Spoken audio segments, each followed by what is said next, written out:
Okay, well, that's a bit of a nothing burger of a video, but Deadman, let's fucking go, baby. Let's go ahead and open up the news post, and we're going to read through it. For those who don't know, Deadman is my favorite game mode. I'm not that good of a PKer, but Deadman is so fun just because of the danger that comes with, like, the territory and, like, the money you can make. The amount of money you can make by swapping out of Deadman mode is fucking crazy. But since the last Deadman mode, I've become a much better PKer, which means I'm going to be able to go out PKing during this Deadman, which is going to be fun as fuck. You know what I'm saying? It's going to be so good. But for the most part, Lockie and I will most likely be as a duo trying to make as much money as we can in the first week, and then I'll go out PKing. You know what I'm saying? You know what I'm saying? All right. Deadman Annihilation Overview and Rewards Blog. It's that time of year again. Deadman Annihilation releases on the 30th of January. Big. Actually big that it's not during fucking Christmas this year. And I mean, to be fair, it's bad for ad revenue on YouTube. I'll be honest with you. We're going to probably make about half as much as we normally do on YouTube. All the YouTubers will make half as much as they normally do because it's not during the peak hours or the peak months, I should say. But it's okay. We're still going to make some money. Is this the same video? Dead. It's the same video. We don't need to watch that again. Okay. Huge thank you to Torvest, the Bodhi, and Skill Specs for learning all of their lines for this announcement video. If you can't see it, blah, blah, blah. Gillenor is once again faced with a terrible fate, beginning with the letter A. This time around, there's no apocalypse, there's no Armageddon, only certain annihilation. They're going to run out of describing words soon. Like, it's going to be over. They have Armageddon, Apocalypse, Annihilation, All-Stars. What's next? Assholes? You know what I'm saying? What's next, bro? Which is more or less the same thing, but with more syllables than ever before. Oh my god, what is that? There's nothing you can do to stop it. The world's fate is foretold. All that's left for you to do is gear up and go down swinging so that you might be the last player standing before everything turns to dust. Do you have what it takes? I'm so excited to see what they're doing with the final area. Because it's been so shit for the last few years. Hopefully there's no prize pool, because that will always make people want to be, like, cheating to win it. So if there's no prize pool, I'm happy. Today's post focuses on exactly what's changed since our previous event, Deadman Armageddon, and giving you a brief refresher of the most important bits. That means we'll be covering all the most important changes at the top level, rather than bombarding you with hundreds of tiny little bullet points, though we'll be putting a blog together before the event to go through the finer details for anybody who might be interested. Before we jump onto all the exciting new stuff, let's get everyone up to speed with a quick refresher. We've had a lot of new players join the community throughout 2025 after all. What is Deadman mode?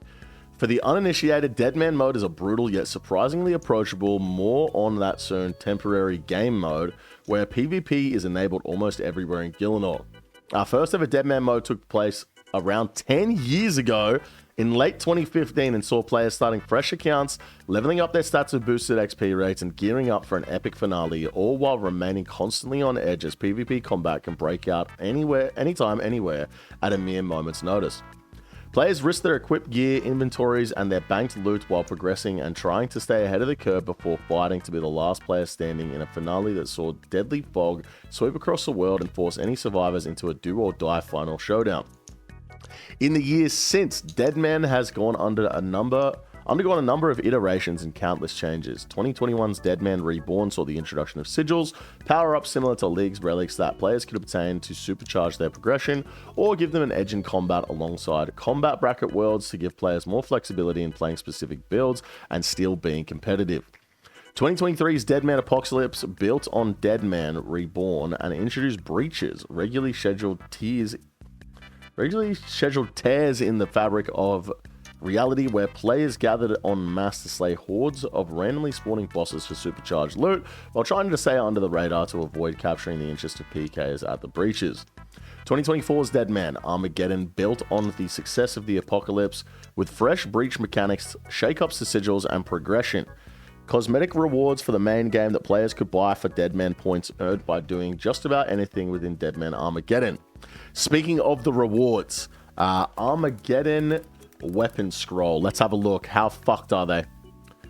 They've gone from 180 mil to 155 mil today. That's it. I really thought they would crash way harder because if you'll remember, this is probably my biggest flip ever. I bought Armageddon weapon scrolls for down here. I guess it doesn't go back that far. I bought them for about 40 to 50 mil. And I bought several hundred of them and then sold them off for 100 mil each when they got up here. And then they've just been steadily rising since, because since the last Deadman, there's not been a way to get more of them in the game. So I imagine they're going to crash now, because for the next Deadman, you'll get points. I've never done PvP before. This doesn't sound like something for me. That brings us to now, a decade since Deadman's inception with a brand new offering. While always on PvP sounds scary, we've taken steps with each iteration to try and make the game mode more approachable for players with limited PvP experience, while trying to preserve the sense of danger that anything could happen feeling that makes Deadman or the Wilderness stand out. So, if your PvP experience is limited, then don't be discouraged. There's still plenty for you to enjoy in Deadman Annihilation. And this blog helps you get up to speed with everything that's changing. If you're a total novice, then keep your eye out on our YouTube channel over the coming months, where we'll be releasing a full video of tips, tricks, and guidance for players who are brand new to Deadman mode. So what are the biggest changes this time around? Let's find out. Deadman's Chest. It wouldn't be Deadman without NPCs having a chance at dropping some enhanced loot, and the Deadman's Chest ups the ante more than ever. Upon killing NPCs outside of an instance, there is a rare chance that they'll spawn a Deadman's Chest. All you have to do is loot it. Unfortunately, it looks as though there's no convenient key to bust them open, so you have to put your lockpicking skills to the test. Note, this doesn't actually require a lockpick or a thieving level, just time. Cracking these chests will require 60 seconds or 30 seconds in a multi-combat area with no interruptions. That means other players who see you trying to loot a chest can and will fight you for it. So you'll have to clear the area before claiming your spoils. It might be worth keeping a PvP setup on hand more often, which our Sigil changes detailed below should help with. For your troubles, you'll be handsomely rewarded with valuable loot, including Ancient Warrior armor and 2 uniques that have never been seen before in Deadman: the Thunder Khopesh and the Dog Sword. No. Hold up. What do you mean the Thunder Khopesh, bro? What do you mean the Thunder Khopesh? There has to be another line down here that says you can only use it in PVM. There has to be. Okay. If you're not able to open your chest before meeting your untimely end, don't worry. You can always visit Ruinous Super Skirt Store. If you can't see the image above, click here. Okay. Right. I don't understand. What? You need to take seeds everywhere? What for? The Thunder Khopesh? How's that going to help? We're going to give this a crack and end up getting destroyed by the Khopesh? Bro, crazy. If you played League's 5 Raging Echoes, you'll know that those 2 items are utterly bonkers, so they'll come with some PvP-specific tweaks to balance them just a smidge while still being strong unlocks. The Dog Sword. The Dog Sword's Ancient God Sword effect will deal 15 damage and heal you for 10 hit points. Otherwise, it functions like it did in League's 5. In PvM, the Thunder Khopesh remains unchanged. In PvP, its special attack will produce 4 lightning bolts 1.2 seconds apart where your target is standing. These bolts deal 30 to 45% of the initial hit's damage. In single combat, these lightning bolts will only hit your target. In multi-combat, these lightning bolts will deal damage to up to 9 players on the tile that the lightning bolts are targeting.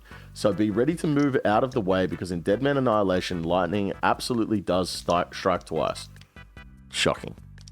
The damage can be mitigated by Protect from melee on the initial hit, or Protect from magic for the lightning bolts, or avoid it entirely by moving away from the tile. Okay, so you need seeds everywhere. This is crazy. Like, if the Kopesh remains unchanged, what's the stats on it? Thunder Kopesh.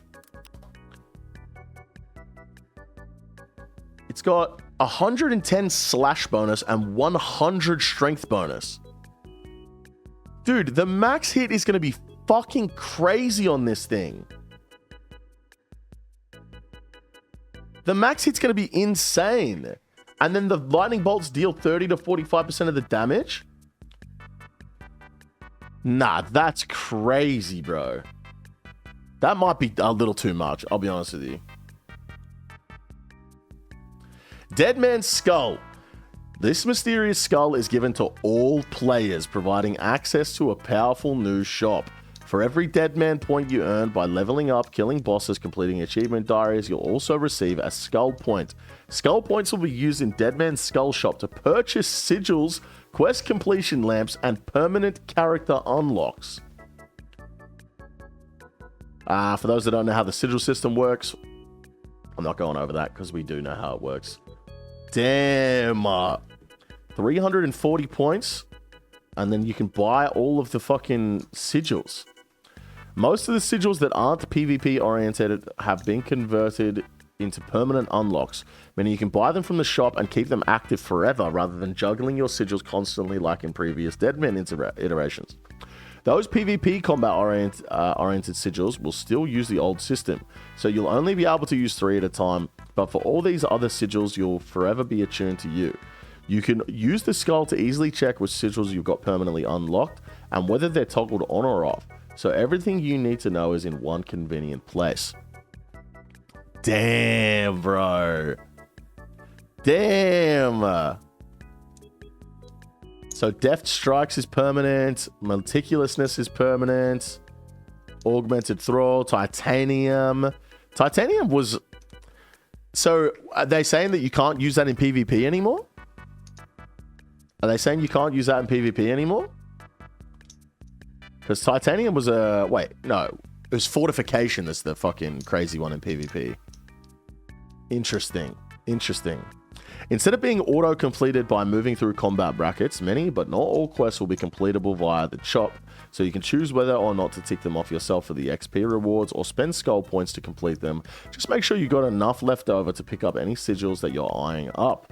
Keep in mind that some quests will be auto-completed for all characters when they first log in, but beyond that, it's up to you what you'd like to tick off and whether you'd like to do it yourself or part with your points. Okay, 3,000 skull points to do the Dragonkin questline. Interesting. On top of that, you'll be able to check when the next breach is happening, trade in archaic emblems, and change your spellbook using the Deadman's Skull. The only really important thing is that you can't do with the Deadman's Skull is change your prayer book, but that's still a whole lot of utility for a single item. What do you mean change your prayer book? What do you mean change your prayer book? As you might expect, we're making a bunch of balance changes to the sigils and trinkets alongside this new system, but we're saving the finer details for a later blog since we're focused on the biggest beats for the time being. Naturally, these are significant changes to the sigil system, so we'd like to give a quick rundown on the rationale behind these tweaks before moving on.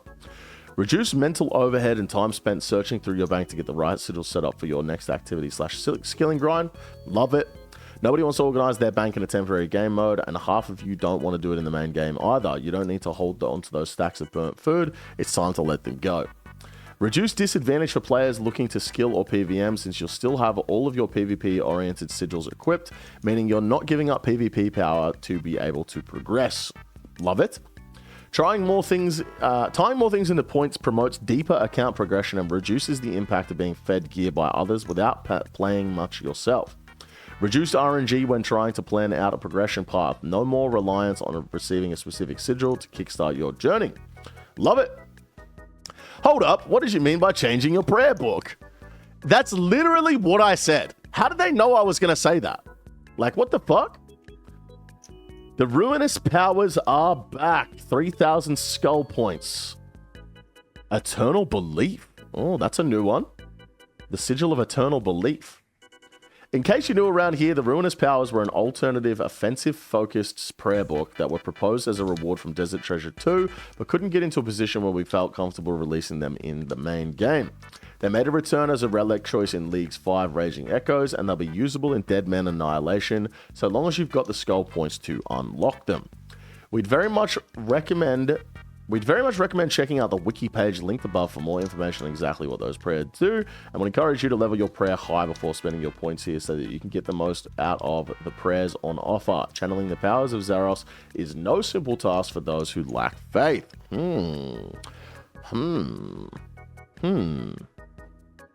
For real though, someone trying to make a PK account and learn it seems impossible due to all the sweat lords. Is it even worth trying to learn in 2025? Do you want a PK? Do you want to have fun and enjoy PKing? Then yes, it's worth learning, bro. Simple as that. It's going to be hard. You know what I'm saying? It's going to be hard, but yeah, it's definitely worth it. I can't remember what they do. Ruinous prayers. I'm pretty sure they're all better. Pretty sure they're all better. Plus 40% attack accuracy in all styles. Glacie's Vow attack drains the opponent's magic up to 15% of their... heals 3 hit points and drains 3 prayer points upon killing a target. Attacks drain 5% of the opponent's defense. This one's pretty good. Attacks inflict poison and will deal damage instantly. Oh, attacks that inflict poison will deal poison damage instantly. Plus 25% magic attack, plus 4% magic damage. So that's the same as Augury, no? Plus 25% ranged attack, plus 27% ranged strength. Slightly better than Rigor. And 27 strength for Decimate, slightly better than Piety. Heals the player for 25% of their base prayer level if they fall below. Okay, yep. Increases recoil damage by 50%. Interesting. 25 ticks... after activation allows players to attack 1 tick earlier after eating a piece of food. That's kind of crazy. Reduces the player's and the opponent's prayer by 33% of damage dealt. Okay. Boosted combat stats last 50% longer. This one's kind of cool. If you're like bad at PKing, Trinitas is pretty good, I think, because you can just have that on and not have to switch your prayers basically. Yeah, and then the rest is kind of shit, I guess. Well, that's the Ruinous prayers. Anyway, okay, breaches. Just like last time, breaches will be making a return, but we've made a handful of tweaks. Breaches that take place in single combat locations will spread monsters out more. This means that any fights breaking out should feel less chaotic than frantically trying to barrage your target in the middle of seething mass of 50 plus people. As is customary at this point, we'll be adding new bosses to the Breach roster and making some balancing tweaks to returning NPCs to make them even deadlier so we can keep things fresh, while also alleviating pain points from previous iterations. The bosses are meant to be threatening as well as appealing. The appeal should be even higher this time around, since unique chances will be buffed, ultimately sitting somewhere between the 2 low rates of Deadman Armageddon and the 2 high rates of Deadman Apocalypse. Very interesting. I forgot to upload my video this morning. Hang on a minute, guys. That is bad. Let me set this to public. And publish.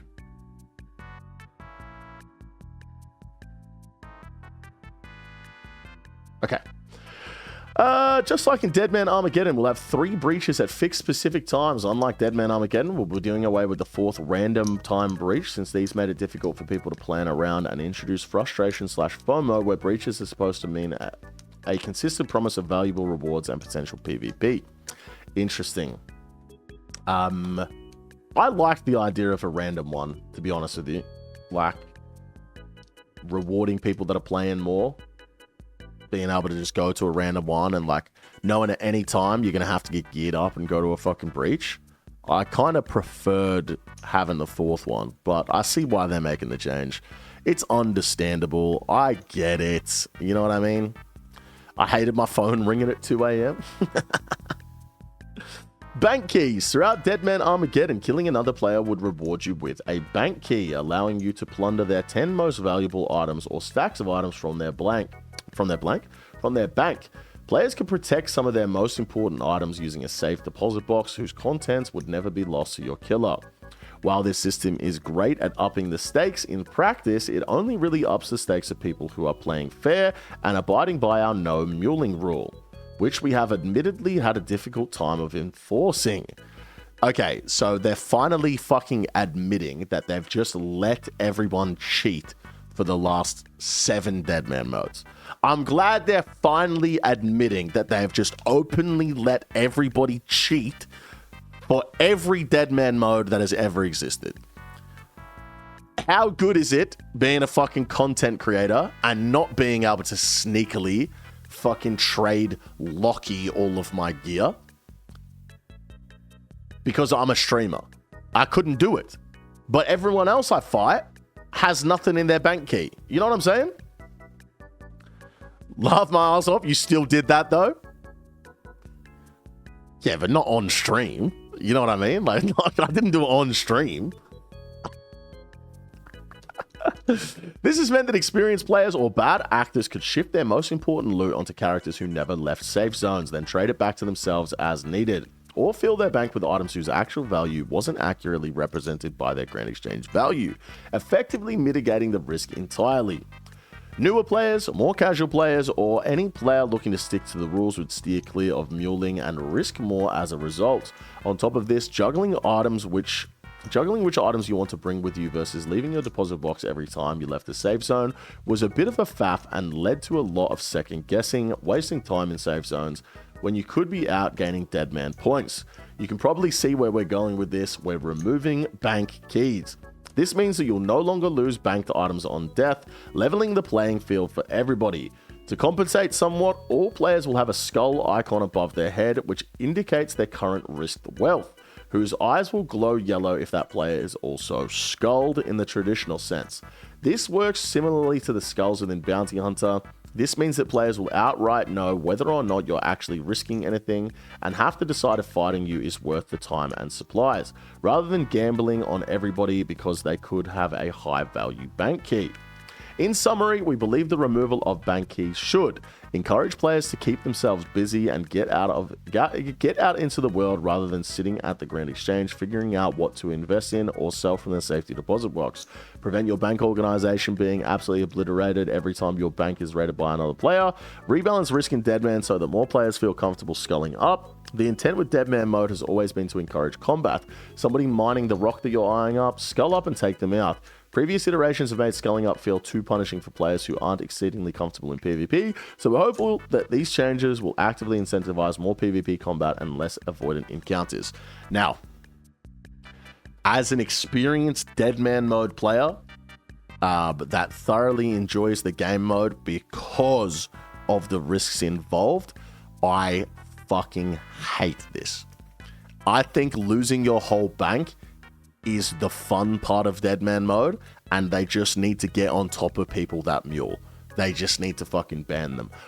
But from the perspective of new people coming in to play Deadman mode, it's gonna bring a lot more. It's gonna bring a lot more players to Deadman. It's gonna keep Deadman active for longer.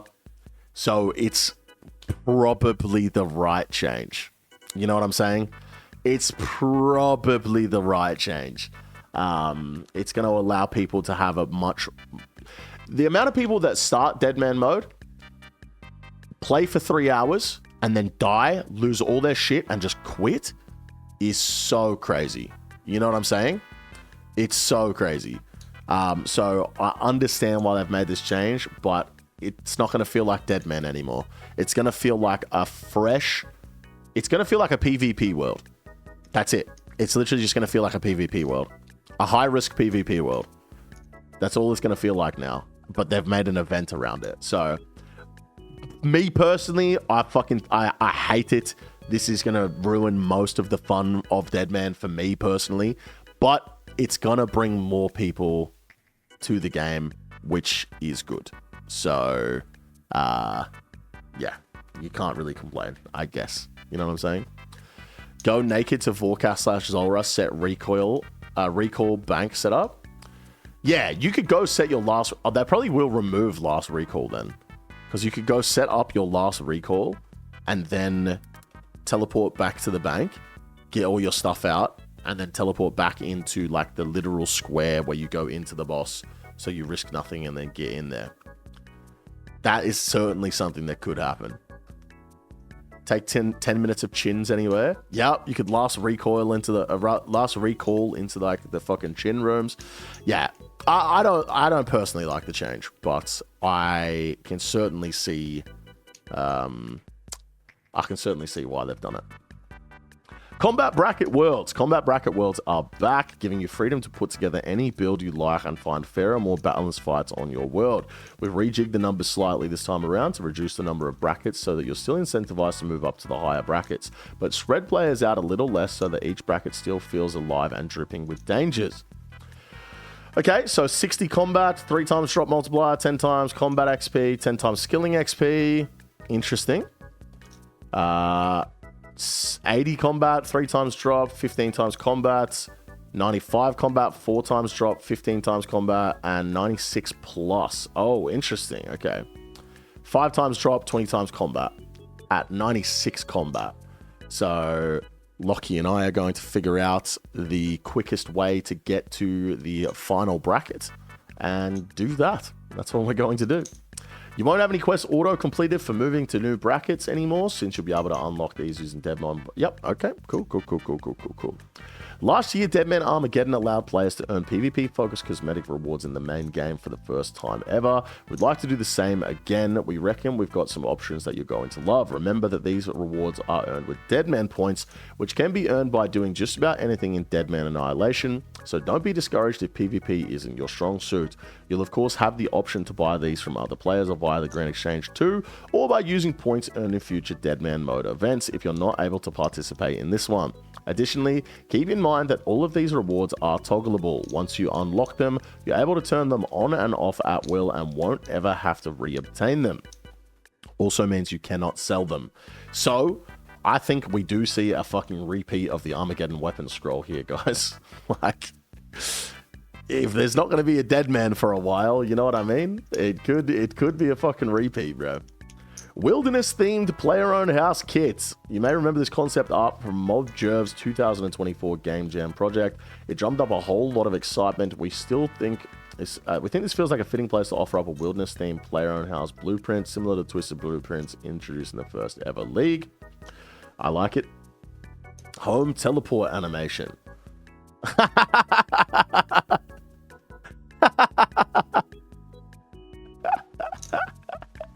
Yeah, that's pretty funny, dude. That's pretty fucking funny. I like this, man. I'm going to unlock that shit. That's good. Keep in mind there may be differences between what's shown here and what makes it into the game, particularly the trapdoor effect shown at the end, but whether or not it comes into the game hinges on you. Okay, yeah, cool. Weapon recolors. Just like last time, I'd like to throw some cosmetic kits into the mix. Remember that these are permanent and toggleable rather than being kits that you lose on death, or you need to be reapplied constantly, so they're extremely easy to use and forgiving. Last year's suite of cosmetic overrides covered a lot of the main bases for PvP staples, but we'd like to throw a few more into the mix. The Toxic Staff of the Dead, Bow of Ferrodinin, and Crystal Armor. Interesting. Very interesting. Yeah, Crystal Armor looks pretty sick. Who doesn't want their Toxic Staff to have a spooky face inside and a scary hooded figure when you misclick your special attack? Okay, yeah, that's... that's going to be pretty funny, actually. We know that much like the Voidwaker last year, Crystal Armor and the Bow of Ferrodinin also see a lot of usage in PvM. Our thinking here is that these items already have a number of recolors available, so throwing one more into the mix of players looking to signify their commitment to duking it out in Deadman shouldn't lead to a scenario where players feel like they must play Deadman Annihilation to get some cool looking crystal gear.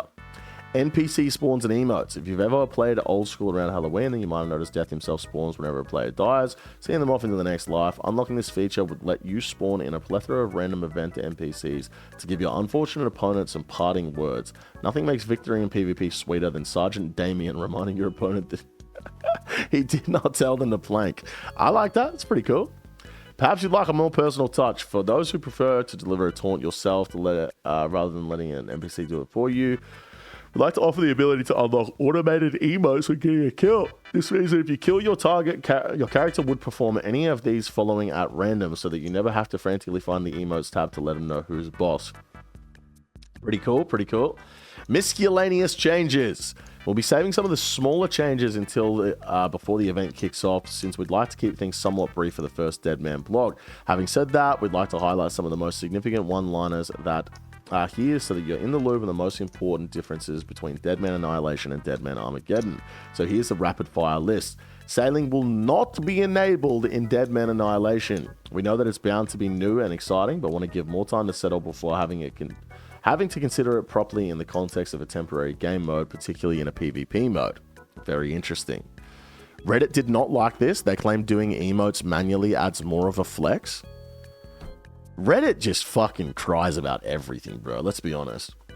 We'll be looking to let you migrate your characters into permanent Deadman mode World 345, but we'll look to be stricter on what items are able to be carried over from the seasonal events, okay? The global loot table now features increased resource drops and reduced alchemy drops. Additionally, a variant of ancient warrior armor has been added to the global loot table, boasting high offensive bonuses and low defense bonuses. The PJ timer will be increased from 20 ticks to 24 ticks. That means if player A is fighting player B, would-be attacker player C will need to wait 24 ticks after player B's last hit against player A before being able to attack player A. Maniacal monkeys in Crux Dungeon have had their chance at rolling the global loot table reduced. Surely this time around we'll spend C players spreading out a little more. Well, if there's no sigils, then why the fuck would you go there? Why would you go there? They've just nerfed me. They've just completely nerfed my 10 accounts at Maniacal Monkeys. You know what I'm saying? The looting bag has been made significantly more common as a drop. We'll be rebalancing the number of Deadman points provided by various activities. Specifics will follow in a future blog. You'll be able to enter raids even while in combat to prevent bad actors from ragging and hindering your progress. As a note, the bank chest inside the lobby room of Chambers of Xeric will be disabled.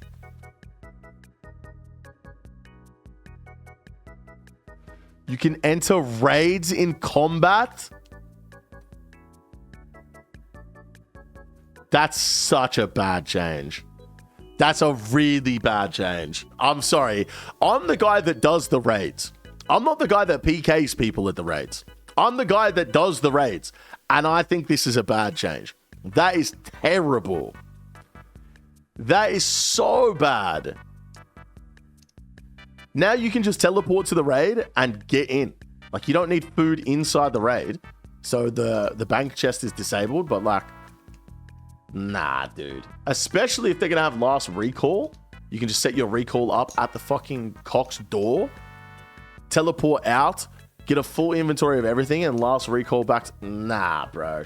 That's a bad change. I hope they change that back. I really hope they change that back. You could come out of the raid. You could leave a TOA with fucking no food. Someone's there to attack you. And then you can just go straight back in. Because you come out of a TOA at the door. Nah, bro. That's really bad. That's so bad. Respawn rates for all NPCs will be faster. Hello, Daddy.